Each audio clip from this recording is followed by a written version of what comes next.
জটক না মিললে বিয়ে না করাটা সব থেকে ভালো।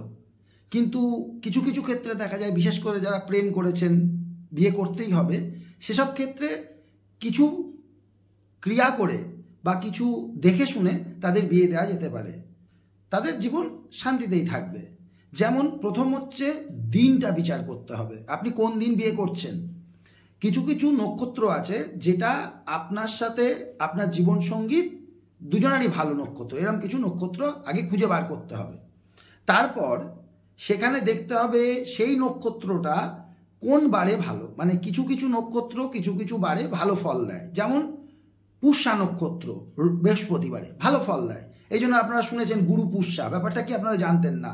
অমৃত সিদ্ধি নক্ষত্র, এই পুষ্যা নক্ষত্র যদি বৃহস্পতিবার দিন পড়ে সেটাকে অমৃত সিদ্ধি নক্ষত্র বলে। তা ওই অমৃত সিদ্ধি, বাকি নক্ষত্রের ধরে এরকম অমৃত সিদ্ধি আছে, সর্বসিদ্ধি নক্ষত্রের দিন আছে।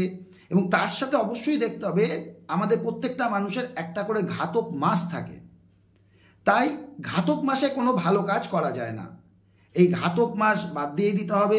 তারপর দুজনারই একটা সর্বার্ধ সিদ্ধি বা অমৃত সিদ্ধি দিন দেখতে হবে, দিয়ে আপনাদের বিয়েটা দিতে হবে। তার আগে কিছু কাজ আপনাদের করে নিতে হবে, যেগুলো আমাদের কাছে এলে আমরা বলে দেবো। কিন্তু অবশ্যই অমৃত সিদ্ধি বা সর্বসিদ্ধি দিন দেখে বিবাহ করলে সেই বিয়ের যে অশুভত্ব সেটা 70% কমে যাবে। কিন্তু হয়তো সময় একটু বেশি লাগতে পারে, কারণ একটা দিন দুজনারই ভালো এরকম খুঁজে পেতে হয়তো 1 বছরও সময় লাগতে পারে, সেইটুকু সময় আপনাদের অপেক্ষা করতে হবে। বাকি সব মোটামুটি ভালোই যাবে এবং আপনারা সুখে শান্তিতে থাকতে পারবেন, ভয় পাওয়ার কিচ্ছু নেই জটক মেলেনি বলে।